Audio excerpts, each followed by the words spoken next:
আসসালামু আলাইকুম। এখন জানিয়ে দেব বাংলাদেশের গুরুত্বপূর্ণ খবরের আপডেট।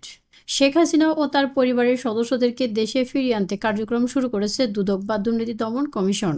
মঙ্গলবার রাজধানীর সেগুনবাগিচায় দুদক কার্যালয়ে সাংবাদিকদের এসব তথ্য জানিয়েছেন এই সংস্থার কমিশনার ব্রিগেডিয়ার জেনারেল অবসরপ্রাপ্ত হাফিজ আহসান ফরিদ। তিনি বলেন, টিউলিপ সিদ্দিকীকে বাংলাদেশের নাগরিক হিসেবে বিচারের মুখোমুখি করা হবে। গত বছরের ৫ আগস্ট ছাত্র জনতার অভ্যুত্থানের মুখে ভারতে পালিয়ে যান শেখ হাসিনা। অন্তর্বর্তী সরকার দায়িত্ব গ্রহণের পর শেখ হাসিনা ও তার পরিবারের সদস্যদের বিরুদ্ধে হত্যা, খুন, গুম, দুর্নীতি, জালিয়াতি, ক্ষমতার অপব্যবহারের অভিযোগে একাধিক মামলা করেছে। এ সমস্ত মামলায় আদালত বিভিন্ন সময়ে অনেকের বিরুদ্ধে গ্রেফতারি পরোয়ানা জারি করেছে।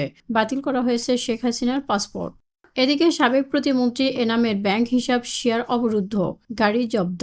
সাবেক দুর্যোগ ব্যবস্থাপনা ও ত্রাণ প্রতিমন্ত্রী ডক্টর মোহাম্মদ এনামুর রহমানের 7টি ব্যাংক হিসাব, 3টি প্রতিষ্ঠানের নামে থাকা 3.5 লক্ষ শেয়ারের অবরুদ্ধের আদেশ দিয়েছে আদালত। এছাড়া 2টি গাড়ি জব্দের আদেশ দেওয়া হয়েছে। 15 দিনের মধ্যে আইন করে আওয়ামী লীগকে নিষিদ্ধ করতে হবে, এনসিপির দাবি।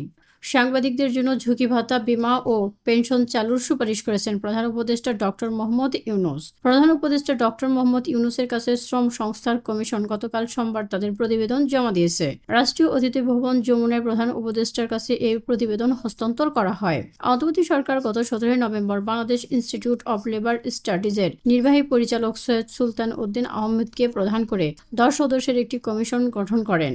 গণমাধ্যম কর্মীদের বিষয়ে শ্রম সংস্থার কমিশন সুপারিশে বলেছে, সব ধরনের সংবাদ মাধ্যমের ইলেকট্রনিক ও প্রিন্ট সাংবাদিক ও কর্মীদের জন্য দ্য নিউজ পেপার এমপ্লয়িজ অর্থাৎ কমিশন অ্যান্ড সার্ভিস অ্যাক্ট 1974-এর আদলে পৃথক আইন প্রণয়ন বা বিদ্যমান শ্রম আইনে পৃথক অধ্যায় সংযোজন করা। বিদ্যমান শ্রম আইনে সংবাদপত্র শ্রমিক ও এর সংজ্ঞা সম্প্রসারণ এবং গণমাধ্যম শ্রমিক কর্মী করা।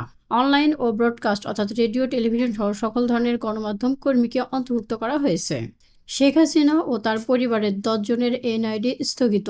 ছাত্র জনতার অভ্যুত্থানে ক্ষমতাচ্যুত সরকারের প্রধান ও আওয়ামী লীগ সভাপতি শেখ হাসিনা ও তার পরিবারের 10 সদস্যের জাতীয় পরিচয়পত্র স্থগিত করেছে নির্বাচন কমিশনের জাতীয় পরিচয়পত্র নিবন্ধন অনুবিভাগ।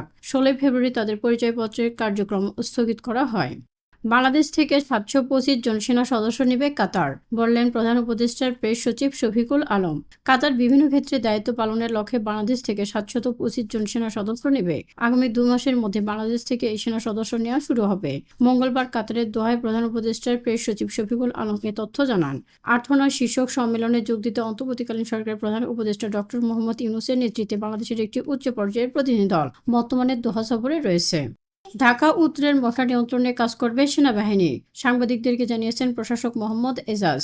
রাজধানী ঢাকায় ডেঙ্গু রোগের জীবাণু